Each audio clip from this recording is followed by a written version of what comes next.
লোকসভা ভোটের আগে দেওয়াল লিখন নিয়ে উত্তপ্ত ভাঙড়। ভাঙড়ের একটি দেওয়াল লেখন নিয়ে তৃণমূল এবং আইএসএফ কর্মীদের মধ্যে সংঘর্ষ হয়। একটি দেওয়াল যেখানে আইএসএফ কর্মী তারা সেই দেওয়ালটা বুক করে রাখে, কিন্তু সেখানে তৃণমূল সমর্থিত যারা তৃণমূল কর্মী রয়েছে তারা জোর করে সেই দেওয়ালে তাদের প্রার্থীর নাম লেখে এবং তখন থেকেই শুরু হয় এই গন্ডগোলের সূত্রপাত। যে দেওয়ালে দেখছেন আপনারা আইএসএফ এর নাম লেখা রয়েছে এবং আইএসএফ বুকিং করা ছিল সেই দেওয়ালে তৃণমূল সমর্থকরা গিয়ে তাদের প্রার্থীর নাম লেখে এবং যখন আইএসএফ কর্মী সেটা দেখতে পায় তখন তাদের বাধা দেয়। বাধা দেওয়ার পরেই কিন্তু শুরু হয় হাতাহাতি। তৃণমূল নেতা খায়রুল ইসলাম এই ঘটনার সমস্ত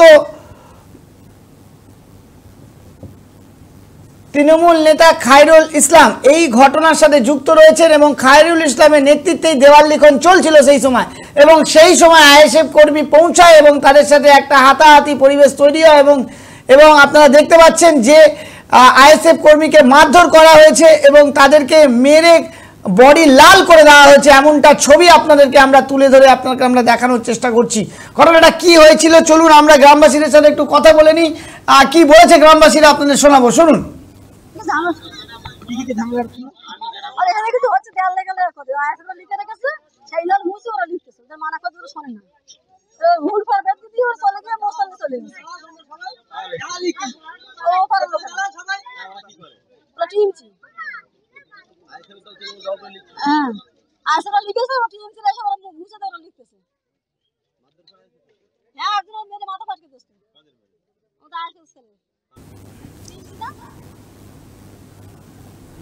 এক প্রকারে জোর করে দেওয়াল লেখন করা হয় তৃণমূলের সমর্থকরা। আইএসএফ আগে থেকে সেই দেওয়ালকে বুক করে রেখেছিলেন এবং তাদের নামের ছবি আপনাদেরকে আমরা দেখালাম।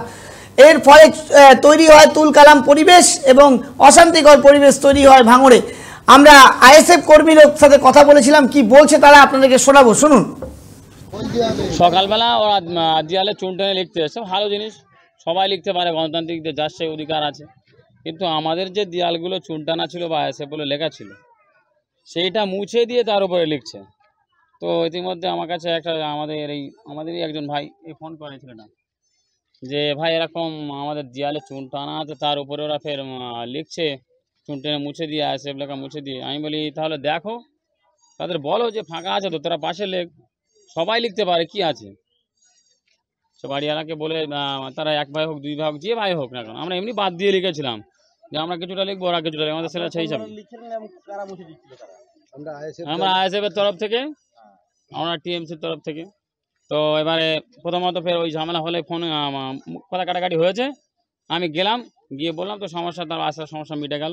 মিটে যাওয়ার পরে ফের আমি তো কাজ করছিলাম, আমার পাশ থেকে দেখলে বুঝতে পারবে আমি কাজ করছিলাম। তার মতো ফের চলে গেলাম কাজে, মশলা এখনো মিশানো আছে।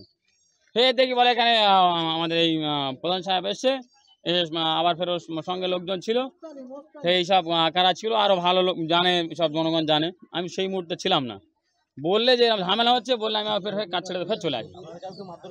হ্যাঁ, আমাদের একটা ছেলে আপাতত হসপিটালে আছে, নাজিবুদ্দিন মোল্লা। আরও কার কার হয়েছে জানি না, আমি ভিড়ের মধ্যে কে কোন দিক দিয়ে গিয়েছে হসপিটালে আপনি গেলে বুঝতে পারবেন। এবং আমি ফের তারপরে পরে আরও আমি বলতে চাই পুলিশ প্রশাসনকে যে নিরপেক্ষভাবে সবাই সবার গণতান্ত্রিক অধিকার আছে, সে যে যার দেয়াল লিখুক। আইএসএফ কর্মীর বক্তব্য যে তারা সেই দেওয়াল বুক করে রেখেছে, পাশে জায়গা ছিল সেখানে লিখতে পারতো, কিন্তু সেই দেওয়ালকে বিশেষ করে যেই দেওয়াল আইএসএফ বুক করে রেখেছিল সেই দেওয়ালেই তৃণমূল কর্মীরা এক প্রকারে জোর করে সেখানে তাদের প্রার্থীদের নাম লিখতে হবে এবং তারপরেই শুরু হয় উত্তেজনা। এই নিয়ে আমরা তৃণমূলের সমর্থকদের সাথেও কথা বলেছি, তাদের কি বক্তব্য একটু আপনাদের শোনাবো, শুনুন। আজকে দেয়াল লেখনের কাজকর্ম চলছিল আমাদের ভগবানপুর জিপি জিরেনগাছা কামরা বাগানাইটি বুথে। আমরা বাড়ি মালিকের, যিনি দেওয়াল মালিক, বাড়ির মালিক, তার কাছ থেকে পারমিশন নিয়ে আমাদের ছেলেরা দেয়াল লিখনের কাজ করছিলেন। এমতো অবস্থায় এসে আইএসএফের কিছু দুষ্কৃতী এবং ওই বুথের যারা আইএসএফের সদস্য এবং যারা নেতৃত্ব দেয় তারা এসে হঠাৎ জুলি বলে একটা ছেলে, সে দেয়াল লিখনের কাজ করছিল, তাকে এসে মারধর করে। জুলি বলল যে আমরা বাড়ি মালিকের পারমিশন নিয়ে করছি। ওরা বলল কিসের বাড়ি মালিক, এখানে কোনো দেয়াল লেখন হবে না। সেই মোতাবেক ওরা এসে জুলিকে ধাক্কাধুক্কি মারে, মারধর করে ওখান থেকে তাড়িয়ে দেয়। জুলি আমাকে ফোন করলে আমি ঘটাপুরে মানে ভাঙড়ে একটা বিচারে ছিলাম, সেখান থেকে সেখানে সোনাবাইয়া করতে এসেছি। এমতো অবস্থায় ওরা ওখান থেকে মহিলাদের দিয়ে ইট তোমার পাথর হঠাৎ ছোড়া শুরু করে দিল। আমি জিজ্ঞাসা করলাম কি হয়েছে ঝামেলা নিয়ে, এই কথা বলতে বলতে ওরা ইট পাথর ছোড়া শুরু করতে করতে হঠাৎ এসেই মারধর শুরু করে দিল। আমাদের একটা মানে আমার একটা গাড়ির ড্রাইভার তাকে মারধর করলো, ধরে টেনে নিয়ে গাড়ির থেকে টেনে নিয়ে গিয়ে মারধর করলো। ওদের কাছে ভিডিও ফুটেজও আছে। এই যে মাথা ফাটা যে কেসটা আমরা দেখছি, এই মাথা ফাটাটা আপনাদের ওদের কাছে প্রমাণ আছে, কারা মাথা ফাটিয়েছে সেই প্রমাণটা ওরা যদি সত্যিকারের যদি ধার্মিক দল হয়ে থাকে, ওরা বলে আমরা আইএসএফ স্বচ্ছ দল, যদি সত্যিকারে যদি মুসলমানের ছেলে হয়ে থাকে, যদি ধার্মিক ছেলে হয়ে থাকে, তাই সেই ভিডিও ফুটেজটা দিয়ে ওরা দেখাক এই আঘাতটা আমাদের ছেলেপিলে করেছে না ওরা করেছে। ওরা বউঝি দিয়ে সামনে বউঝি দিয়ে লেলিয়ে দিয়ে ওপেন বলে দিচ্ছে সে ওদেরকে মার, বউঝি দিয়ে ইট পাথর ছুঁড়ে মারছে। আইএসএফ অভিযোগ করছে যে তাদের আইএসএফ এর একটা দেয়াল দখল করা ছিল এবং আইএসএফ লেখা ছিল, সেখানে আপনারা জোরপূর্বক লিখছিলেন, টিএমসি লিখছিলেন এবং সেই প্রতিবাদ ছাড়া কোনো বাড়িওয়ালার দেওয়াল লিখন করবে না। সেই মোতাবেক ওই বাড়ি মালিকের নাম হচ্ছে রেজাউল মল্লিক, ওর বাবার নাম হচ্ছে মৃত ফকির মল্লিক, বাড়ি জিরেনগাছা। এই তার পারমিশন, এই তার সই দেখতে পাচ্ছেন আপনারা। ওনার পারমিশন নিয়ে দেয়াল লেখন করছিলেন। আইএসএফরা গুন্ডামি করার জন্য আপনারা দেখেছেন পঞ্চায়েত ভোটে কিভাবে ওরা ভাঙড়ের তাণ্ডব চালিয়েছে, বাইরে থেকে ছেলে নিয়ে এসে একটু একটু ছেলেদের মেশিন দিয়ে গুলি গোল্লা চালিয়ে শান্ত ভাঙড়কে অশান্ত করার চেষ্টা করেছে। ওরা শান্তিপ্রিয় মানুষ নন, ওরা অশান্তি যেখানে হবে সেখানে আইএসএফ জুড়বে। এই ঘটনাকে কেন্দ্র করে ভাঙড়ে একটা উত্তেজনা ছড়ায় এবং আইএসএফ ও তৃণমূল কর্মীদের মধ্যে একটা হাতাহাতি পরিস্থিতি তৈরি হয় এবং আহত হয় এখানে আইএসএফ কর্মী, যেটা আপনাদেরকে দেখাচ্ছি আমার ঠিক স্ক্রিনে ডান দিকে আপনাদের সেই ছবি আপনাদেরকে আমরা তুলে ধরে দেখাচ্ছি। দেওয়াল লেখনকে শুরু করে লোকসভা ভোটের আগে দেওয়াল লেখনকে শুরু করে উত্তপ্ত ভাঙড় একটি দেওয়াল, যেখানে আমরা সরাসরি দেখতে পাচ্ছি যে আইএসএফ তারা বুক করে রেখেছে সেই দেওয়ালকে, কিন্তু তৃণমূলপন্থী বলছে যে আমরা বাড়ির মালিকের থেকে পারমিশন নিয়ে রেখেছি এবং বাড়ির মালিকের থেকে পারমিশন নিয়ে আমরা এখানে দেওয়াল লিক করছি। কিন্তু প্রশ্ন হচ্ছে যে সেই দেওয়ালে যখন আইএসএফ এর নাম লেখা রয়েছে, সেই দেওয়ালে যখন আইএসএফ তাদের বুকিং করে রেখেছে, তাহলে সেই জায়গাতেই লেখার কি দরকার ছিল? পাশে তো জায়গা ছিল, সেখানে তো আইএসএফ কর্মীরা বলছে যে আপনারা পাশে লিখুন, আমাদেরও লিখতে দিন, আপনারাও পাশে লিখুন। বাড়ির মালিক কি শুধু একমাত্র তৃণমূলকেই লেখার সুযোগ দেবে? কারণ যেহেতু তৃণমূল এখানে শাসনে রয়েছেন, সরকারে আছেন, তৃণমূলকে না লিখতে দিলে কালকে আপনাকে বাড়ি থেকে উৎখাত করে দেবে। এই ভয়ে কি তৃণমূল কর্মী বা তৃণমূলের কর্মীরা তারা একটি সাহারা নিচ্ছে যে বাড়ির মালিকের কাছ থেকে আমরা পারমিশন নিয়েছি? আমরা এই নিয়ে সিপিএম নেতা সৃজন ভট্টাচার্য তিনি আসেন ঘটনার স্থলে, যখন হাতাহাতির খবর শোনেন তিনি দৌড়ে আসেন। তিনি কি বলেছেন শুনুন, আপনাদের একটু শোনাবো। কি কারণে থানায় এসে এবং কি অভিযোগ দায়ের করলেন? ভগবানপুর জিপি জিরানগাছা বাগানাইট একটা দেওয়াল লেখাকে কেন্দ্র করে অপ্রয়োজনে একজন আইএসএফ কর্মী তার মাথা ফাটিয়ে দেওয়ার চেষ্টা করেছে তৃণমূল কংগ্রেস। দুটো সেলাই পড়েছে। নাজিবুদ্দিন মোল্লা, আমরা গণতন্ত্রের পথে হাঁটতে চাইছি। এখানে বামপন্থী কর্মীরা, আইএসএফ কর্মীরা সবাই মিলে ভাঙড়ে শান্তি বজায় রাখার জন্য চেষ্টা করছে।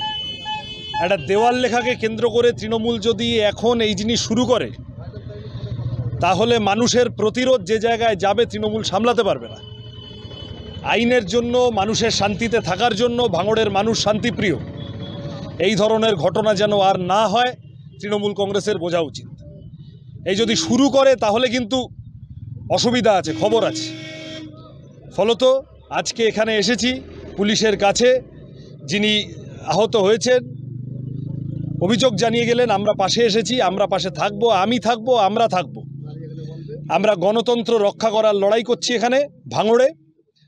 শান্তিপূর্ণভাবে ভোট হোক, যে যাকে পারবে ভোট দিক, তাতে কেউ জিতলে জিতবে, কেউ হারলে হারবে।